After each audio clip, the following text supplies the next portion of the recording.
بسم الله الرحمن الرحيم. إن الحمد لله نحمده ونستعينه ونستهديه ونستغفره ونعوذ بالله من شرور أنفسنا ومن سيئات أعمالنا من يهده الله فلا مضل له ومن يضلل فلا هادي له أشهد أن لا إله إلا الله وحده لا شريك له وأشهد أن محمدا عبده ورسوله أما بعد فإن أصدق الحديث كتاب الله وخير الهدي هدي محمد صلى الله عليه وآله وسلم وشر الأمور محدثاتها وكل محدثة بدعة وكل بدعة ضلالة وكل ضلالة في النار أو كما قال صلى الله عليه وآله وسلم وبالسند المتصل إلى الإمام ابن حجر الأسقلاني رحمه الله وبه قال وعن أبي هريرة رضي الله عنه قال قال النبي صلى الله عليه وآله وسلم إذا سمعتم الإقامة فامشوا إلى الصلاة وعليكم السكينة والوقار ولا تسرعوا فما أدركتم فصلوا وما فاتكم فأتموا متفق عليه واللفظ للبخاري. Dari Abu Hurairah radhiyallahu anhu qala qala an-nabiy sallallahu alaihi wa alihi wasallam, apabila kamu mendengar al-iqamata famshu ila salati wa alaihumus sakinatu wal waqar, maka berjalanlah untuk menuju ke salat itu, wa alaikum sakinatu wal waqar, dalam keadaan as-sakinah tenang, al-waqar dalam keadaan hay'ah min ghaddil basar wa khafdis saut wal razanati. As-sakinatu wal waqar mutaqaribun, lebih kurang sama maknanya. As-sakinatu tenang, al-waqar tenang. Wala tusri'u, dan jangan kamu bergegas. Wala tusri'u, jangan berlari, jangan duk tergesa-gesa. Fama adraktum fasallu, apa yang kamu dapat fasallu, salat. Wama fatakum fa'atimmu, apa-apa yang telah terluput ataupun tak dan, fa'atimmu, maka sempurnakan. Hadis ni sama sebagaimana apa yang disebut dalam hadis yang lalu. Kita bahaskan tentang hadis Abi Bakrah. Hadis Abi Bakrah yang rukuk qabla saf, dia rukuk sebelum sampai saf. Maka bila dia masuk masjid, dia pun rukuk supaya dia dapat apa yang rukuk bersama dengan imam. Kemudian dia pun berjalan masuk ke dalam saf. Nabi kata la ta'ud, jangan kamu ulangi. Maka ada dua kefahaman dekat situ. Satu menyatakan la ta'ud, jangan kamu ulang, jangan buat lagi keadaan demikian. Maksudnya jangan buat lagi, iaitu rukuk sebelum saf dan berjalan waktu rukuk. Sebahagian kata la ta'du, jangan bersegera. Apa yang kamu dapat salat, apa yang kamu tertinggal, maka sempurnakan. Sama juga dengan hadis yang kita bacakan ni.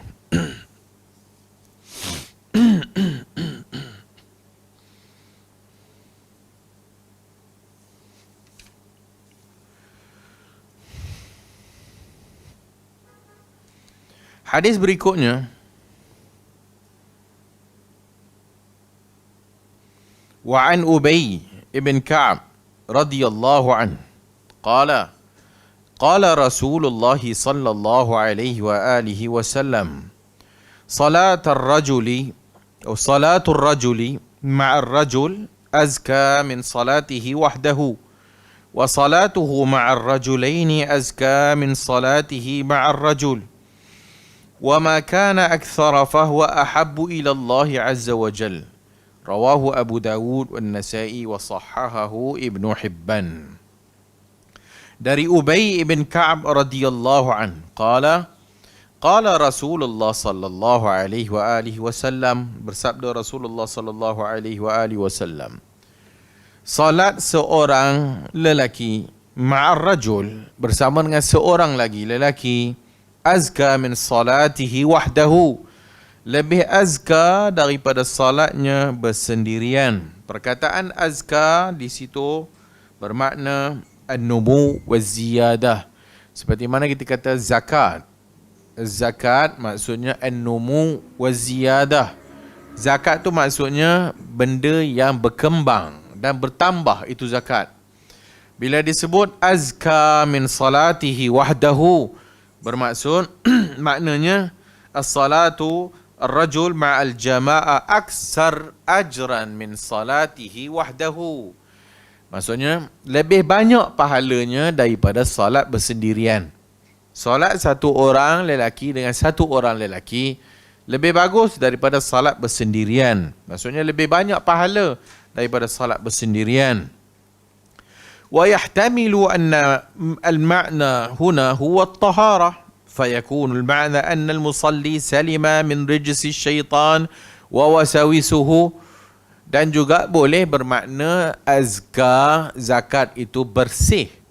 Bila kita bayar zakat, maksudnya kita menyucikan harta. Maka dalam hadis ini azka min salatihi wahdahu, lebih bersih ataupun lebih selamat daripada gangguan syaitan. Lebih selamat daripada gangguan syaitan dan was-was syaitan. Kalau salat bersendirian, lebih senang syaitan ganggu daripada salat jamaah.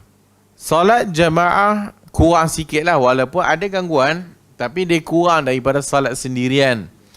Kalau kita salat sendirian, kadang-kadang terlupa dan sebagainya. Kalau salat jemaah ni kurang sikit lah. Kalau dia terlupa pun ikut imam je lah, kan? Maka dia lebih suci ataupun lebih terpelihara daripada gangguan syaitan. Salat sendirian banyak cabarannya. Salat jemaah lebih sempurna. Salat sendirian kalau boleh lagi cepat dia nak habis. Salat jamaah dia kena ikut imam lah. Dan tak ada pula rasa dia nak cepat dan sebagainya, ikut imam. Kan?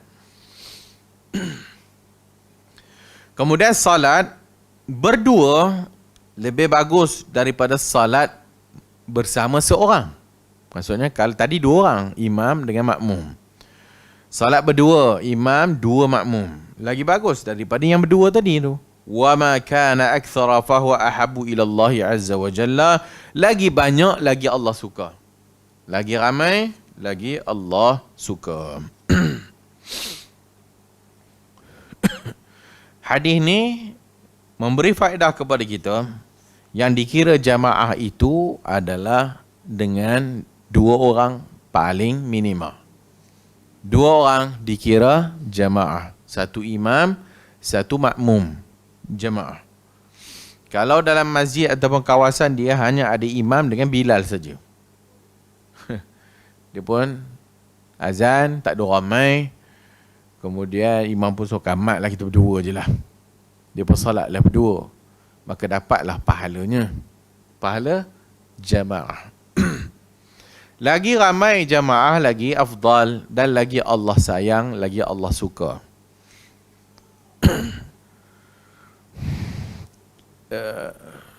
Begitu juga salat Jumaat. Salat Jumaat dalam mazhab kita 40 lah, kan. Sebahagian pandangan para ulama melihat bahawasanya salat Jumaat boleh dilakukan dengan minima 2 orang.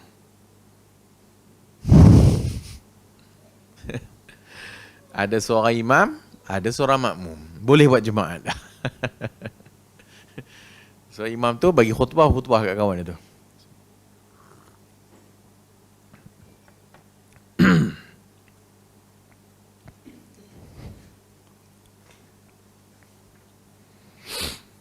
ويدل الحديث على فضل كثرة الجماعة فإنه كلما كثر الجمع كان الأجر أكثر. Maka hadis ni memberi juga faedah kepada kita kelebihan banyaknya jemaah. Kelebihan ramai jemaah. Lagi banyak jemaah, maka kanal ajru akthar. Maka pahalanya lagi besar. Pahalanya lagi besar. lama yahsulu fi dhalika min taksiri sawadil muslimin fi buyutillah, iaitu dengan hikmah meramaikan orang Islam dekat rumah Allah dan juga tempat-tempat ibadat. Walama yahsulu min du'a'i ba'dihi li ba'd, walama yahsulu fi kasratil jama' min tahqiqi maqasidil ijtima' lis-salah fil masajid. Man ta'allama al-jahilu min al-alim wa 'atafa al-ghani 'ala al-faqir. Dan banyaklah faedah lain kalau kita salat jemaah dekat masjid ni. Orang jahil boleh belajar, solat ramai-ramai berjemaah, kita mungkin boleh bertanya ataupun boleh memperkukuhkan silaturahim dan macam-macam lagi fadilat ataupun kelebihan untuk kita salat berjemaah bersama dengan kaum muslimin di masjid. Fihi anna kasratal jamaah mahbubatun lillahi ta'ala. Hadis ini juga bagi tahu kepada kita, lagi ramai jemaah lagi Allah suka. Lagi ramai jemaah lagi Allah suka.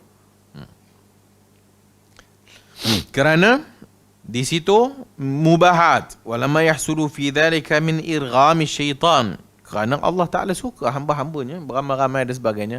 Hatta orang Islam juga boleh berbangga-bangga dengan ramainya orang Islam dan juga ukhuwah dan sebagainya. Maka sudah tentulah setan dah tak berapa sukalah, kan? Lagi kita hidup berjemaah, lagi setan tak suka. Kerana lagi duduk seorang, lagi senang dibaham oleh setan, kan? Duduk seorang lagi susah, duduk seorang lagi besar cabarannya. Duduk dengan jemaah kaum muslimin, dengan majoriti orang Islam ataupun community orang Islam, maka kita paling kurang terpelihara. Pergi negara barat, tak ada keluarga Islam kat situ. Akhirnya nanti lama-lama hanyutlah kita. Dah tak ada salat jemaah, dah tak ada community Islam kat situ, duduk bersama dengan orang kafir.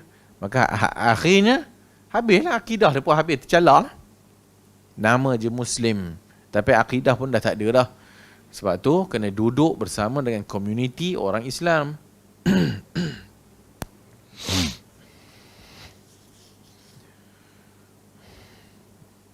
Wa min ajli hazihi al-fawaid al-azimah fil jama'ah haruma an yubna masjid bi janibi masjidin illa li hajatin.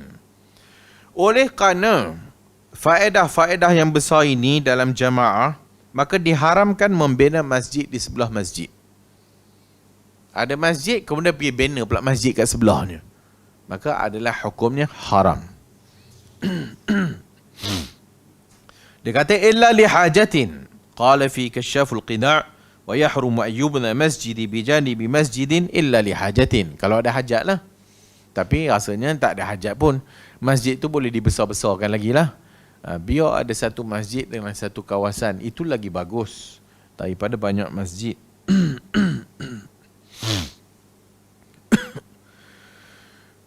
Dan hadis mengisbatkan sifat al-mahabbatu lillah. Hadis mengisbatkan sifat al-mahabbah, cinta bagi Allah. Al-mahabbah, sifat cinta bagi Allah Azza wa Jalla.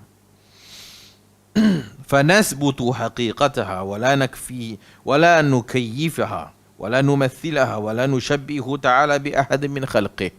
Dan kita menerima sifat ini dengan hakikatnya, tanpa menyamakan dengan makhluk, tanpa menafikan sifat tersebut. Dan itu adalah sifat yang sabit bagi Allah Azza wa Jalla, iaitu Allah bersifat dengan sifat al-mahabbah, cinta. Allah mencintai orang Islam, Allah mencintai hamba-hambanya. Tinggal lagi al-mahabbah, ada al-mahabbah yang khusus. Al-mahabbah yang khusus adalah mahabbah kepada orang yang beriman. Mahabbah yang khusus adalah kecintaan Allah kepada hamba-hambanya yang beriman.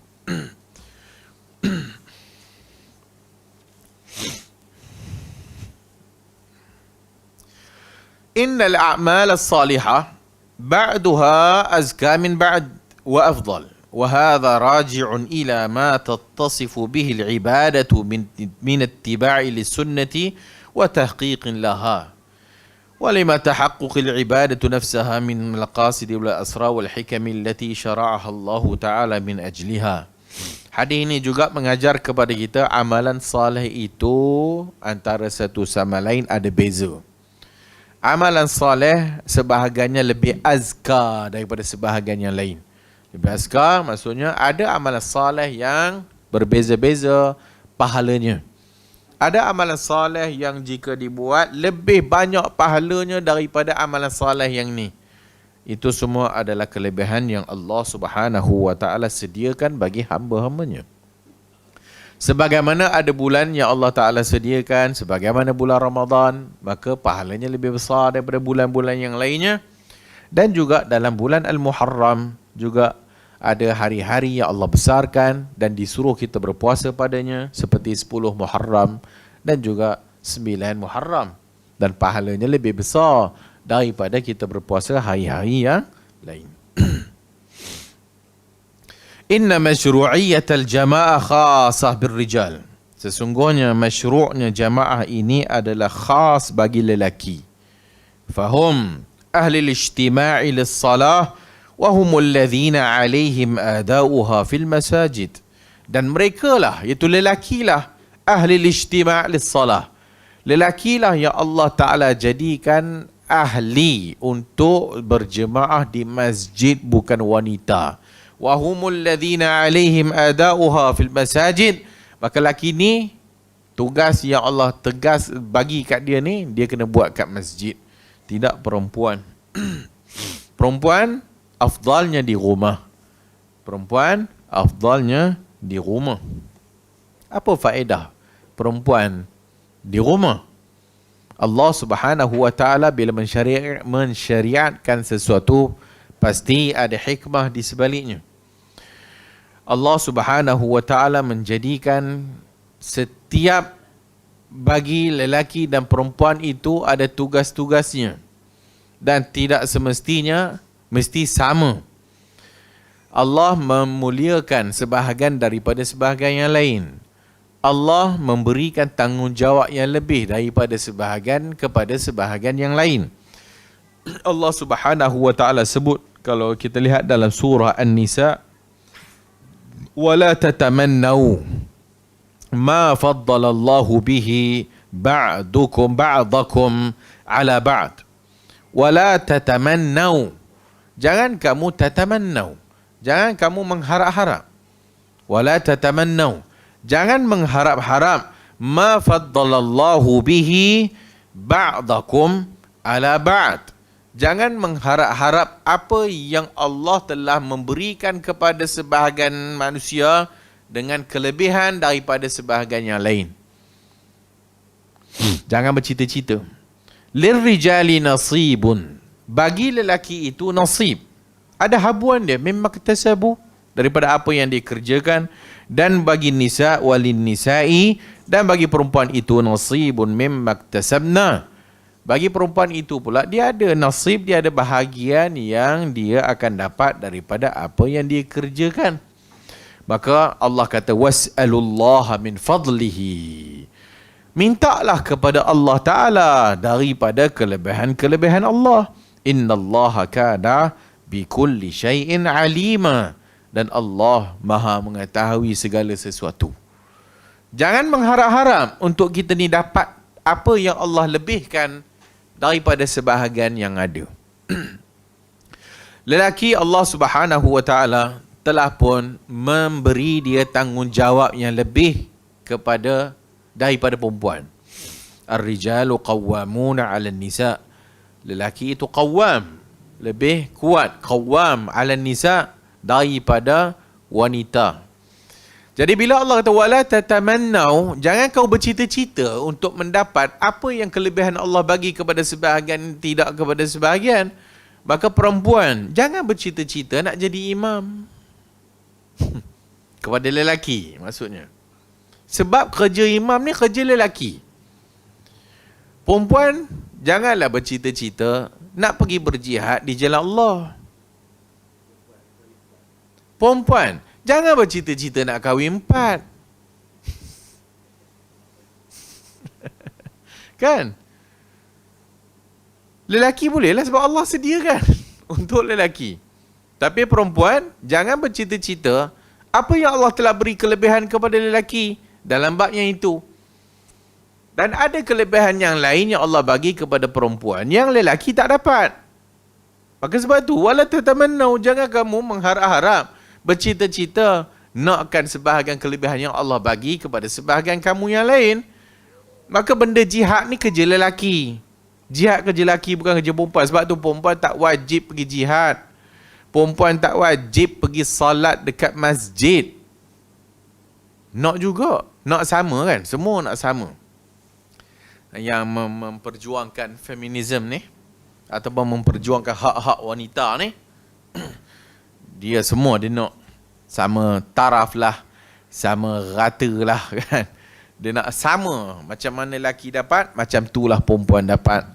Lelaki dapat 2 bahagian harta warisan, dia pun nak 2 bahagian harta warisan. Dia kata tak adil. Kan?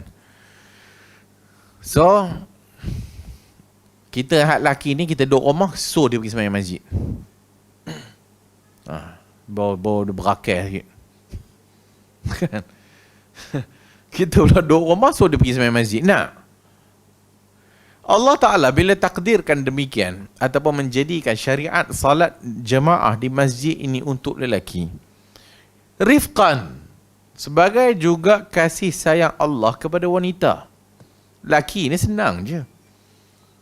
Kepiah ada ke, kepiah tak ada ke, baju t-shirt ke, baju apa ke, pergi masjid. Boleh sembahyang tak? Perempuan sakit nak kena bertudung lah, nak kena itulah, nak kena inilah. Dia bersiap pun, tengoklah. Nak bersiap bukan pergi masjid pun. Tengok dia pergi biar siap yang tidak pergi masjid pun. Ambil masa. Nak pergi masjid, pakat orang dah bagi salam dah sampai. Kan? Allah dah jadikan begitu. So lelaki, Allah Ta'ala jadikan begitu sesuai dengan tanggungjawab dan kekuatan yang ada pada lelaki. Tidak wanita. Wanita Allah Subhanahu Wa Ta'ala jadikan tempatnya di rumah. Dan afdal di rumah. Walaupun la tamna'u ima Allah masajid Allah. Jangan menghalang ima Allah, hamba-hamba perempuan Allah. Kalau dia nak pergi masjid, tak boleh halang. Dia nak pergi masjid, dia pergi. Boleh, tak ada masalah. Tak boleh halang. Tapi, Nabi tegaskan, wasalatuhunna fi buyutikunna au fi rumah-rumah kamu tu khairul lakum, lebih bagus daripada hak luarnya. So solat dekat rumah bagi wanita itu lebih bagus, lebih terbaik, lebih afdal daripada solat di masjid. Maka sesuailah dengan tanggungjawab wanita memelihara rumah suaminya, memelihara ataupun menjaga anaknya dan sebagainya. Maka memang tempatnya pun di rumah. Perempuan zaman sekarang tengoklah keadaan yang kat luar tu. Semua nak keluar belaka. Habis semuanya jadi bahan-bahan hinaan saja. Jadi bahan dihina-hina je orang. Yang mereka menyangka bahawasanya mereka itu terkedepan lah. Mereka menyangka bahawasanya mereka itu konon-kononnya, yalah zaman moden ni perempuan tak boleh duduk rumah. Dia keluar, dia buat benda yang akhirnya menghinakan dia. Islam suruh dia duduk rumah, itu adalah antara cara memelihara kehormatan dan kesucian wanita. Lelaki bukan macam perempuan, dan perempuan bukan macam lelaki. Allah Ta'ala dah cipta demikian. Maka contohnya dalam peperangan, mereka tak wajib perang. Tak wajib perang.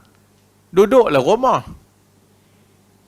Tapi kalau sekiranya musuh telah masuk dalam rumah, dan berperanglah.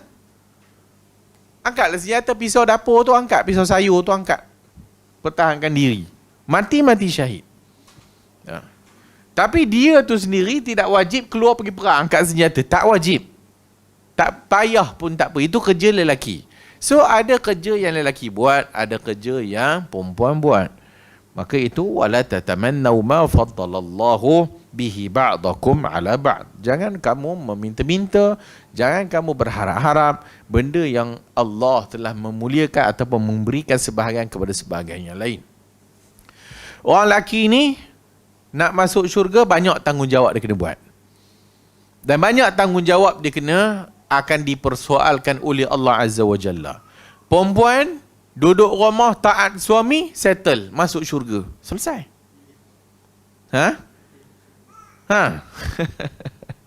Dia duduk je rumah taat suami dia. Dah. Dapat syurga dah. Laki tak taat bini, tak dapat syurga dia. Dia taat bini, dia tak dapat syurga. Perempuan taat laki dia, dapat syurga dah. Selesai masalah dia. Perempuan beranak, laki pun nak beranak. Dah elok dah laki tak beranak, dia nak beranak juga. Hak yang perempuan yang boleh beranak, tak nak beranak. Hak itulah manusia. Tak pernah cukup dengan apa yang Allah bagi kat dia. Hak laki pula teringin pula nak rasa mengandung. Allah. So ada benda yang Allah lebihkan antara satu sama lain. Perempuan hak yang mengandung kemudian beranak mati pula disebabkan beranak, tidakkah matinya itu mati syahid? So banyak peluang-peluang. Ya Allah bagi hak ni untuk lelaki, hak ni untuk perempuan. Jangan duk lebih-lebih, jangan melampaui had. Hak kerja dekat mana pun ada job description kan. Buatlah berdasarkan apa kerja yang disuruh buat. Jangan minta kerja lebih. Pergi kerja, dia tengok job description dia, aku macam tak cukup je, nak 8 lah. Orang kalau boleh nak sikit, lagi sikit orang mau. Dia nak pulun semua sekali. Gila namanya. Tengok hadis berikutnya. Wa an ummi Waraqah radhiyallahu anha anna an-nabiy sallallahu alaihi wa alihi wasallam amaraha an ta'umma ahla dariha. Rawahu Abu Dawud wa sahhahahu Ibnu Khuzaimah. Dari Ummu Waraqah radhiyallahu anha anna an-nabiy sallallahu alaihi wa alihi wasallam amaraha, perintahkannya, anta umma ahla dariha, untuk mengimami ahla dariha, untuk mengimami ahli keluarganya. Rawahu Abu Dawud wa sahhahahu Ibnu Khuzaimah.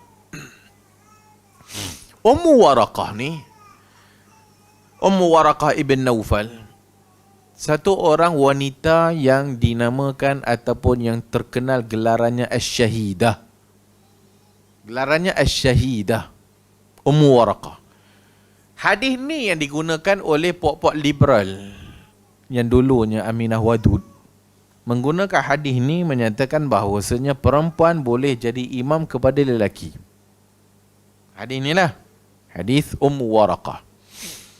Iaitu Nabi kata amaraha, Nabi perintahkannya itu anta umma ahla dariha, untuk dia mengimami ahli rumahnya. Hadis secara penuhnya dalam Abu Dawud umpamanya, dan juga Ahmad, dan juga Hakim, Al-Baihaqi dan sebagainya, menceritakan Ummu Waraqah ni bertemu dengan Rasulullah sallallahu alaihi wasallam. Maka tatkala Nabi nak pergi peperangan Badar, dia datang berjumpa dengan Rasulullah sallallahu alaihi wasallam. Faqala lahu, faqultu lahu, aku kata kepada Nabi, izan li, wahai Rasulullah, izinkan aku fil ghazwi, wahai Rasulullah, izinkan aku nak pergi berperang bersamamu. Ummu Waraqah. Dia nak pergi perang dengan Rasulullah dalam perang Badar. So dia kata, izan li, izinkan aku wahai Rasulullah fil ghazwi, di dalam peperangan ma'ak bersama engkau, ataupun umarridu mardakum, ataupun aku akan jadi jururawat untuk merawat yang sakit lah. Maksudnya dalam perang wanita-wanita ni ada yang ikut. Dalam perang, wanita ada yang ikut. Tapi bukan untuk angkat senjata. Perempuan ni, pada zaman Rasulullah, maka orang pergi perang, maka mereka menjadi jururawat. Mereka menjadi jururawat. Jururawat kepada siapa? Makcik-makcik.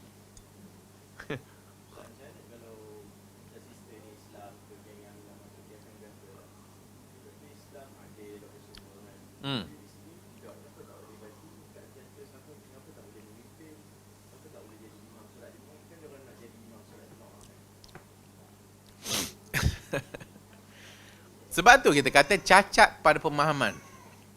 Cacat pada pemahaman. Kalau nak sama, awak tak jadi semua jantan ya? Kan? Cacat otak lah. Sekarang masalah mental ramai. So antara masalah mental, pokok liberal ni lah.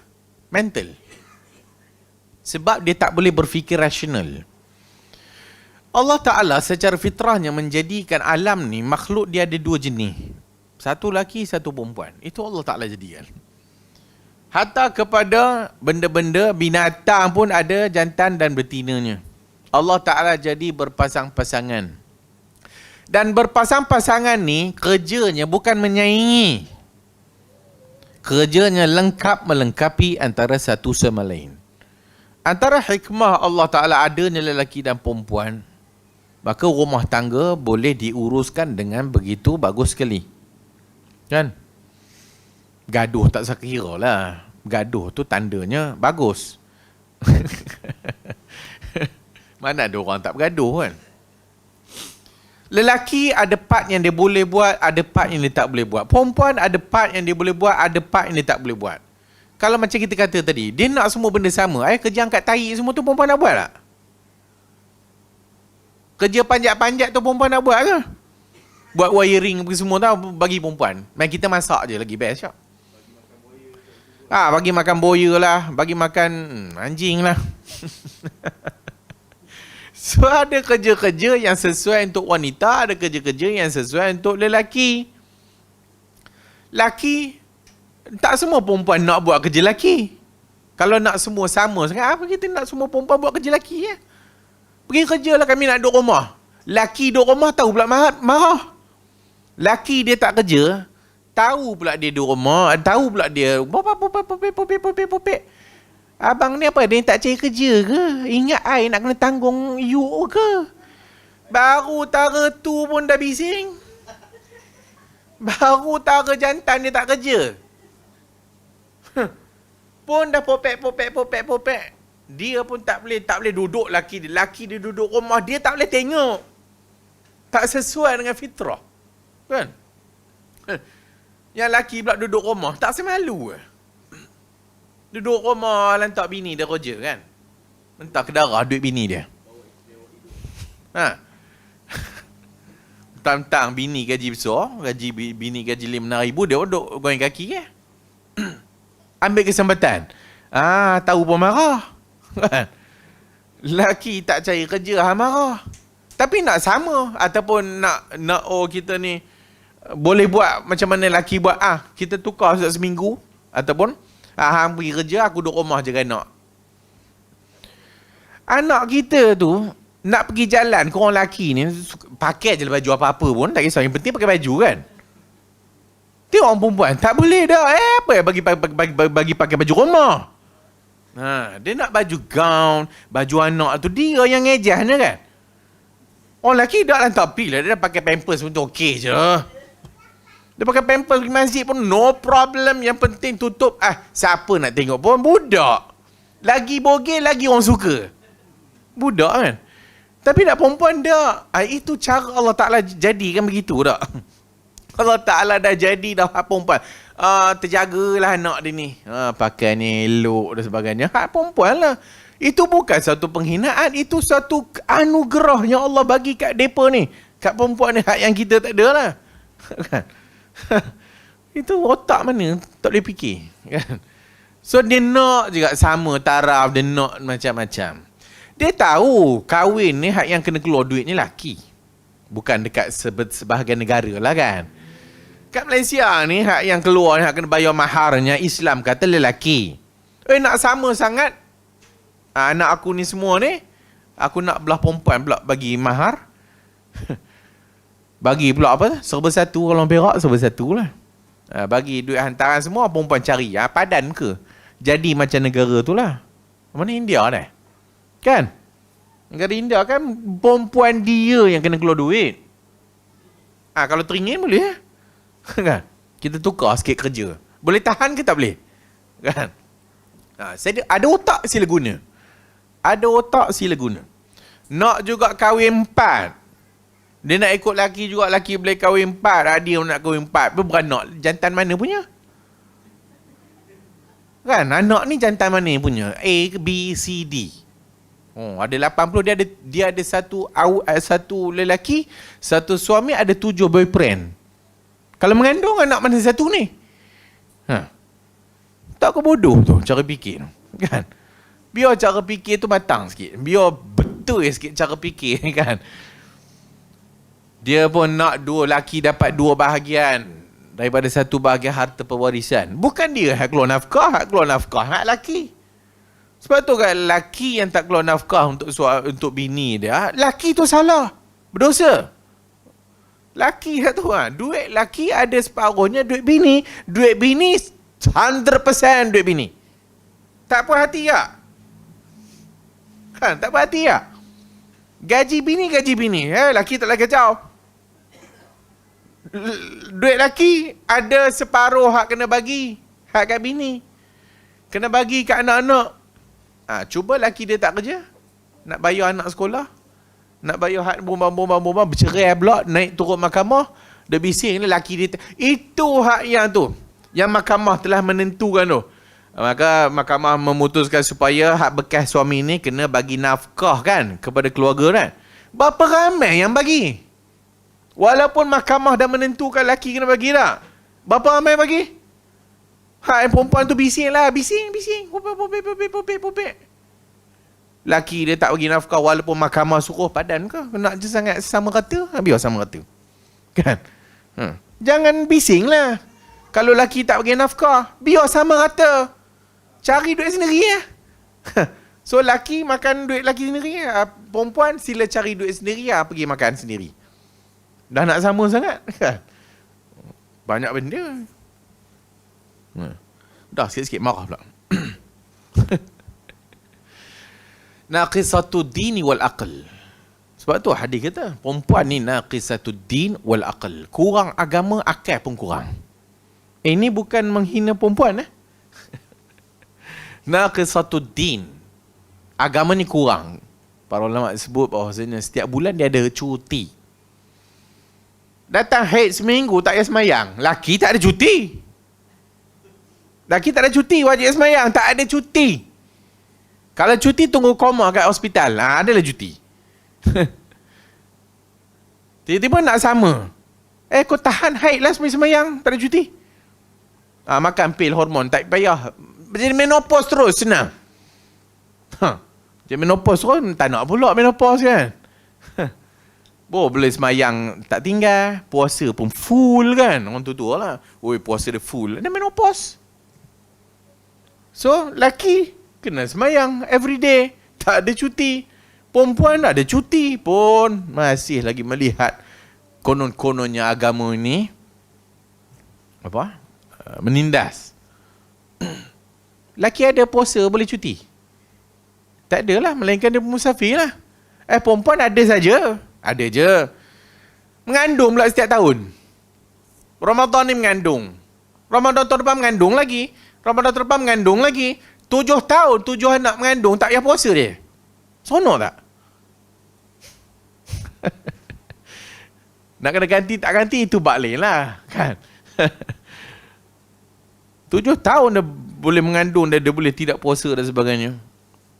Tapi ada ruang-ruang yang Allah bagi. Dia hak untuk dia. Hak ni untuk lelaki. Pahala ni untuk lelaki. Pahala ni untuk wanita. Hak tak untuk lelaki. So Allah Subhanahu Wa Ta'ala maha bijaksana dah. Balik kepada Ummu Waraqah. Ummu Waraqah ibn Naufal ni, dia datang kepada Rasulullah sallallahu alaihi wasallam ketika mana Nabi nak pergi kepada peperangan Badar. Maka dia kata, "Izan li, wahai Rasulullah, izinkan aku fil ghazwi, untuk berperang sekali. Ataupun untuk merawat tentera yang cedera." Jadi jururawat lah. Boleh tak jururawat perempuan merawat orang lelaki?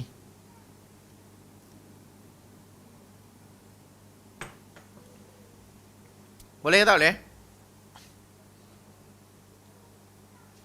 Habis hadis ni, yang pergi perang siapa?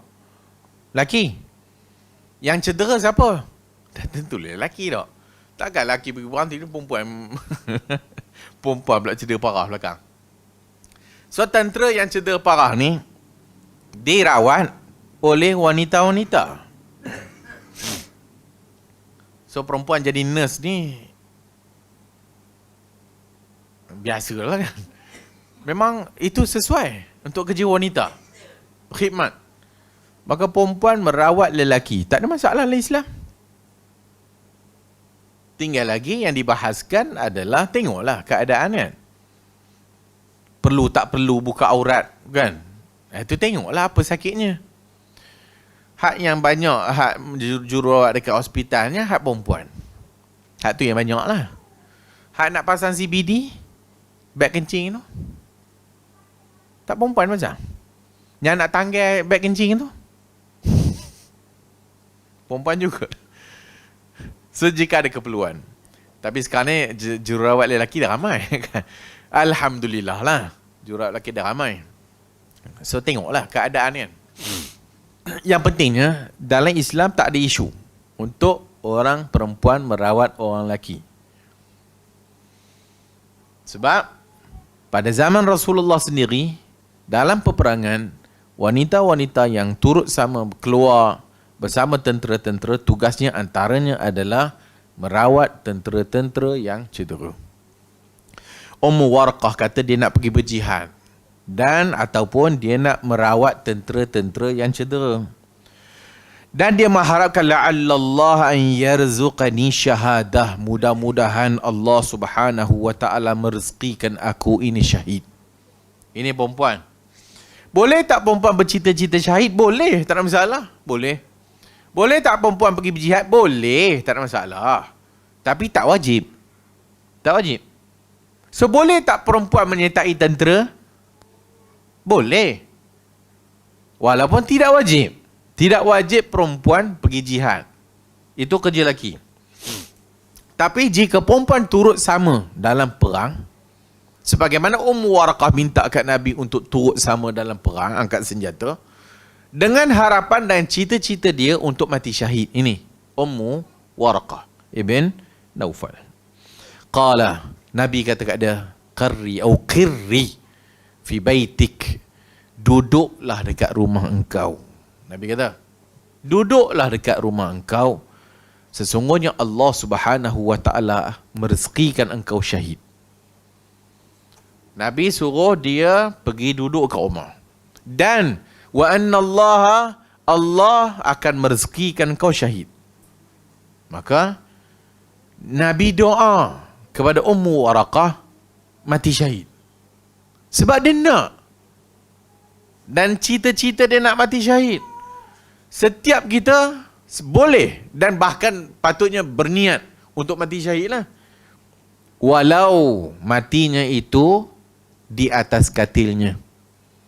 Walau matinya itu di atas katil. Fa inna Allah Ta'ala yarzuquki asy-syahadah. Sesungguhnya Allah Ta'ala merezekikan engkau asy-syahadah. Fa kanat tusamma asy-syahadah atau asy-syahidah. Maka perempuan ini terkenal dengan gelaran asy-syahidah. Perempuan yang syahid. Belum mati syahid ke? Tapi orang namakan dia asy-syahidah. Ummu Waraqah asy-syahidah. Ummu Waraqah asy-syahidah. Wa kanat, dan adalah Ummu Waraqah ini qara'atil Quran. Hafal Quran. Alimah. Seorang alim, ada ilmu. Maka Nabi SAW suruh dia jadi imam. Maka Nabi bagi izin. Fasta'zanatin Nabi SAW an tattakhidha fi dariha muazzinan. Sehingga Nabi izinkan dia mengambil seseorang menjadi muazzin untuknya.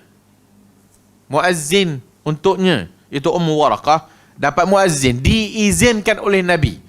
Fa'uzina lahu atau fa'uzina laha, maka diizinkan baginya. Qala wa kana qad dabbarat ghulaman laha wa jariyah, dan dia ada hamba lelaki dan hamba perempuan. Dan dia kata, bila disebut dabbarat ghulaman Wajariyah, maka dia telah tuliskan wasiat apabila dia mati, semua hamba-hambanya ini bebas. Bila dia mati, hamba-hambanya ini bebas. Oleh kerana dia hamba-hambanya ni dah dengar si bos dia ni, tuan dia ni kata kalau tuannya mati, maka hamba-hambanya merdeka. Maka hamba-hamba dia ni dua orang, seorang lelaki seorang perempuan, atau sebahagian kata gulaman wa jariyah, berpakat pada malam satu malam, dia tengah tidur, dia balutnya perempuan ni, Ummu Waraqah, dia balut, kemudian diikat sampai mati. Matilah Ummu Waraqah, dibunuh oleh dia punya hambanya. Dia ambil selimut tu, balut si Ummu Waraqah ni, diikat, lemahlah kawan tu. Maka matilah Ummu Waraqah di atas katil pembaringannya, katil tidurnya.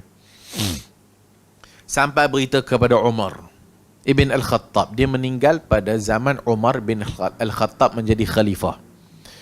Maka Umar mendapat berita, ataupun dalam sebagai riwayat, Umar tidak mendengar dibaca Quran pada malam hari. Ataupun Umar tak dengar dibaca Quran, jadi imam. Maka pergi masuk rumah dia. Hambanya tadi dah lari dah. Dia pergi bunuh, pergi lari. Masuk rumah, rupa-rupanya dah mati. Maka Umar perintahkan supaya cari hamba-hamba ni, hamba dia yang buat kerja ni, nak tanyalah apa jadi dan sebagainya. Maka ditangkap hambanya ni. Kemudian Umar tanya dan mereka benarkan, iaitu mereka yang bunuhnya. Maka fasulibah, maka disalib.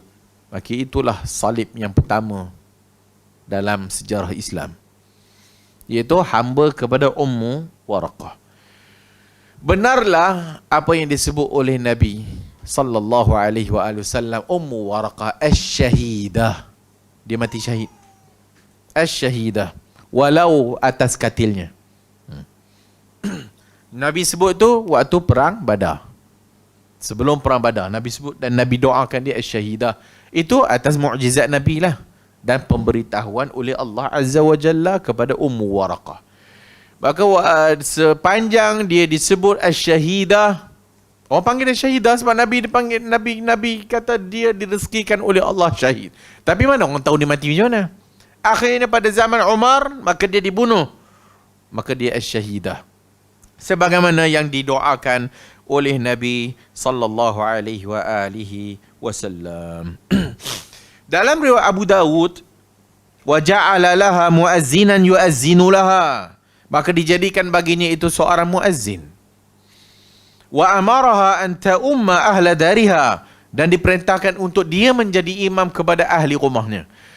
Ahli rumah ada dua makna. Dar ada dua makna. Satu dar rumah, rumah dia lah. Satu dar maksudnya hai. Hai ni maksudnya taman. Kalau kita zaman ni taman lah, ataupun kampung. Maka dia menjadi imam kepada kampungnya. Atau dia menjadi imam kepada ahli rumahnya. Dua-dua boleh.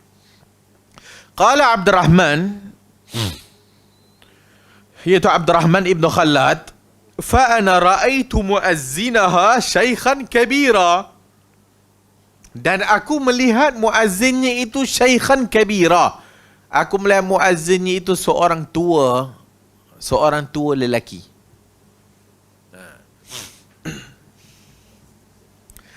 Hadis ni sebagai ulama mendhaifkan. Hadis ni sebahagian para ulama mendhaifkan disebabkan adanya Al-Walid ibn Abdullah. Walakin Musliman ihtajja bihi wa wassaqahu jama'atun kabni Ma'in.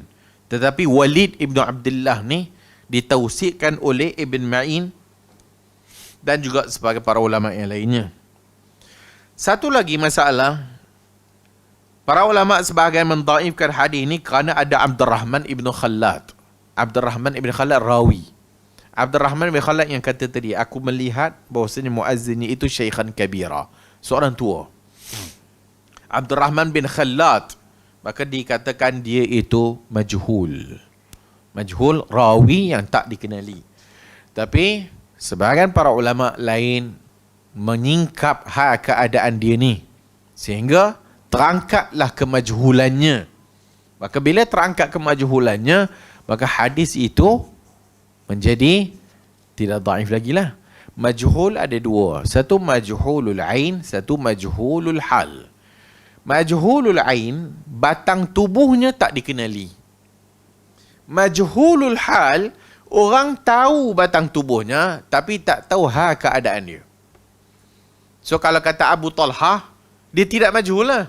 Tapi Abu Talha kenal, tapi kalau tanya aku Abu Talha tu boleh pakai ke tak, aku tak tahu. Majhulul hal. Orang kenal dia, tapi orang tak tahu keadaan dia dari sudut siqah ke tak. Maka jika ada dua orang ulama jarah wa ta'dil yang mentausikkan dia, maka terangkatlah majhulul hal tu. Maka sebahagian ulama menghukumkan hadis ni hasan. Antara yang zaman kini adalah Syekh Al-Albani rahimahullahu ta'ala maka dia menghukumkan hadis ini adalah hasan.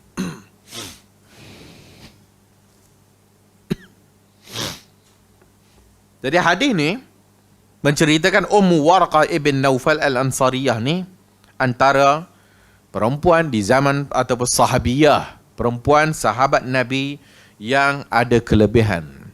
Kelebihan dari sudut wara', kelebihan dari sudut hafal Quran, kelebihan alim, kelebihan satu orang yang bercita-cita nak mati syahid. So ini Ummu Warqah ibn Naufal. Oleh kerana dia ahlul Quran dan oleh kerana dia itu hafal Quran, maka Nabi perintahkan dia menjadi imam. Tinggal lagi ulama khilaf tadi pensahihan dan pendhaifan riwayat. Bagi ulama yang menerima hadis ini makbul, boleh dipakai hasan, maka mereka menyatakan bahawa hadis ini digabung dengan beberapa riwayat yang lain, maka merujuk kepada dia menjadi imam kepada perempuan di tamannya.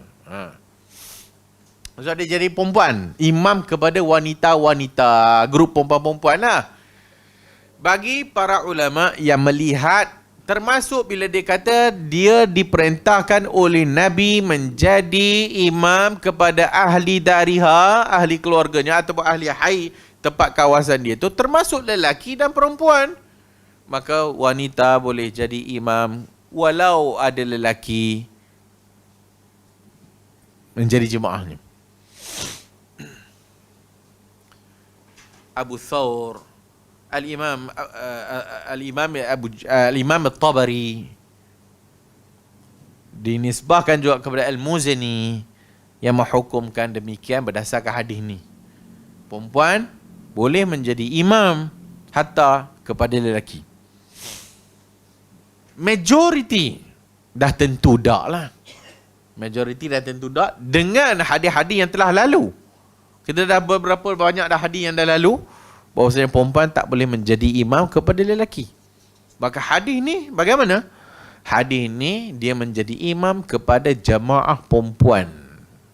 Satu. Dua, jika kita terima ada lelaki yang menjadi makmum, sebagaimana ada disebut tadi orang tua yang menjadi muazzin, iaitu syaikhan kabiran, seorang tua lelaki, maka sebahagian para ulama sekiranya ada darurat dan hajat, maka perempuan boleh menjadi imam kepada lelaki.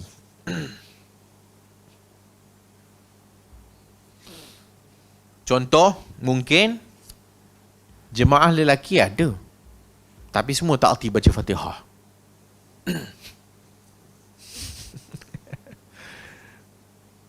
Semua tak erti Fatihah belaka.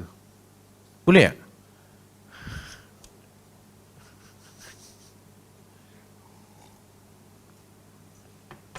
Dia pergi perkampungan orang asli ke apa ke?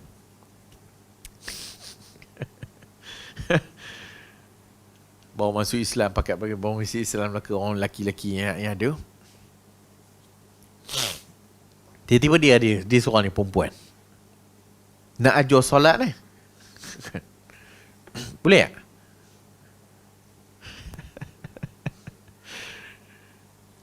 Maka dia jadi imam lah.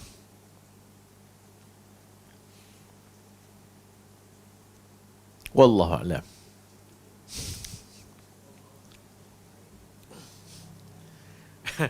Satu pandangan bagi para ulama yang menerima kesahihan hadis ni, dan dengan jika sekiranya sahih, sama ada dia jadi perempuan jemaah perempuan, atau sekiranya ada darurat yang menyebabkan dia mesti jadi imam.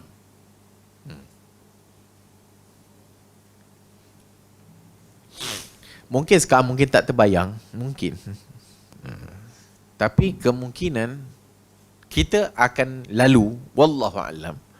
Kemungkinan akan ada datangnya keadaan-keadaan demikian. Wallahu a'lam. Yang penting ada pandangan tu. Secara umum tak boleh lah. Secara umum tak boleh. Kerana hadis-hadis tak boleh, tak membenarkan. Aisyah pun menjadi imam, tak pernah jadi imam kepada orang lelaki. Sedangkan Aisyah faqihatun nisa'il alamin. Perempuan yang paling faqih, Aisyah radhiyallahu anha. Dia tak jadi imam kepada lelaki. Tapi dia jadi imam kepada jemaah wanita.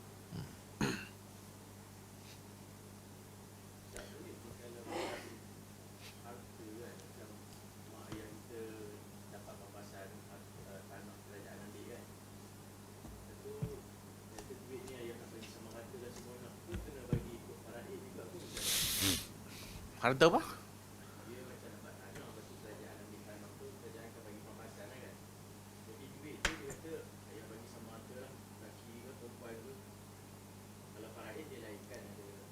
Pampasan tu dia bagi kat siapa?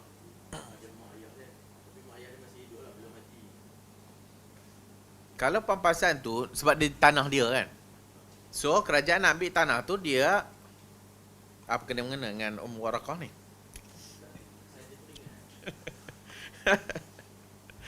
So kalau kerajaan ambil tanah dengan memberi pampasan kepada tuan tanah, itu duit dia lah. Tu duit dia. Sebelum dia mati, dia bahagikan sama rata, no issue.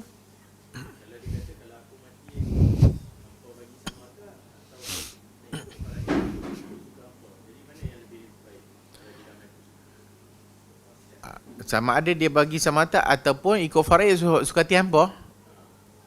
Ada. Itu tak jazam. Tanah ni aku bagi kat korang lah ni, tapi tunggu aku mati dulu Maksudnya tak bagi lagi.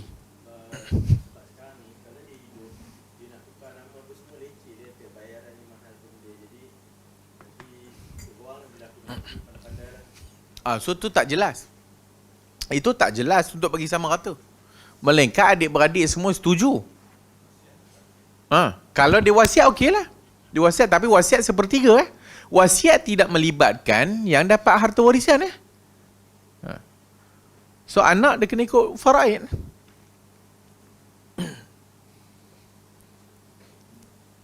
Wallahu a'lam.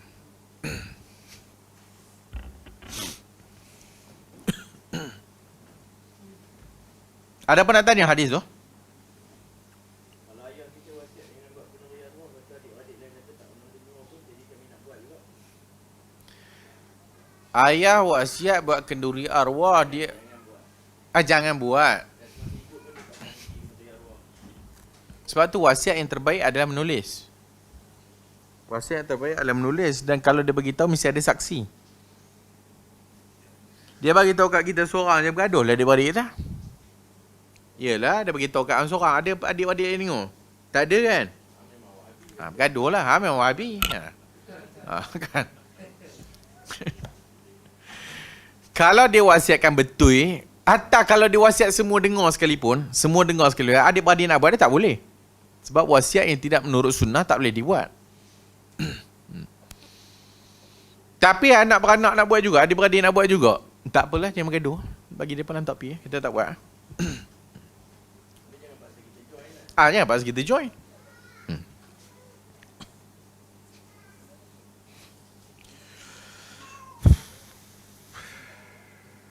Ada nak tanya hadis Warakah sebelum kita tutup?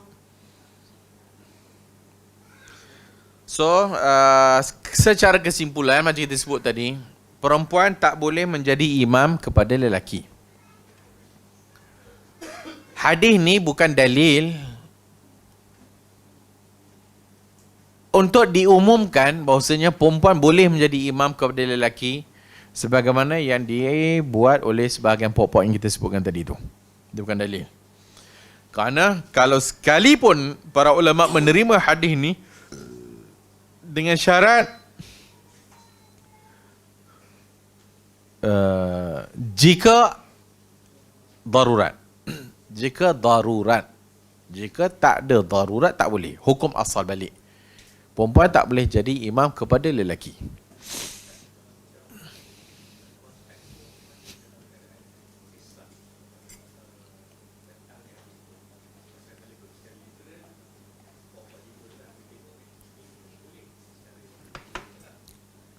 Konteksnya, imam adalah dipilih daripada aqra'ukum li kitabillah. Orang yang paling tahu Quran atau paling hafal Quran. Next, kalau dua-dua sama, macam kita ada hadis yang lepas. Hadis yang paling faham, paling tahu sunnah. Berikutnya. Itu dia punya asas. Kemudian hadis-hadis yang tak membenarkan perempuan jadi imam kepada lelaki, itu zahir dan jelas, sarih, sahih. Tak boleh. Kan? Kemudian hadis ni ada perselisihan dari sudut kesahihan dan kedaifan. Jika kita terima sahih sekalipun, cara fahamnya mesti digabungkan dengan dalil-dalil yang lain. Dia tak boleh berdiri sendiri. Tak boleh. So, sebab itu para ulama kata tadi, kalau kita menerima hadis ni, ada riwayat lain yang dia jadi imam itu adalah imam bagi kumpulan wanita di tempatnya. Atau darurat tadi tu.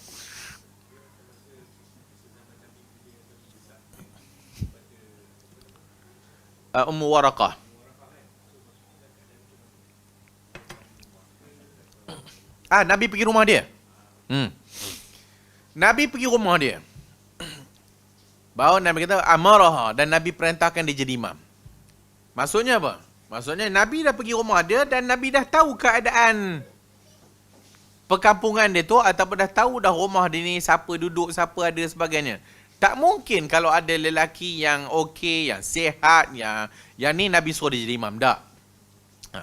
Tapi oleh kerana mungkin tak ada lelaki-lelaki yang ada pun yang tua, yang dah tak larat dari yang tadi tu. Dia pula yang paling faqih, yang paling hafal Quran. Maka dia naiklah. Tapi itu satu lagi lupa. Hadis ini khususiat untuk Ummu Waraqah je. Lupa nak cakap. Hadis ini adalah khususiat untuk Ummu Waraqah sahaja. Apa maksud khususiat? Tak kepada orang lain. Ini Nabi cakap khas kat Ummu Waraqah. Ummu Waraqah jumpa dia nak pergi jihad bawa-bawa, dan Nabi point dia jadi imam. Ini khas kepada Ummu Waraqah, tak orang lain. Kenapa Nabi tak point Aisyah radhiyallahu anha jadi imam kepada lelaki? Tak ada. Sebab ada lelaki-lelaki lain, sahabat-sahabat yang lain. So, hadis ni khususiat untuk Ummu Waraqah.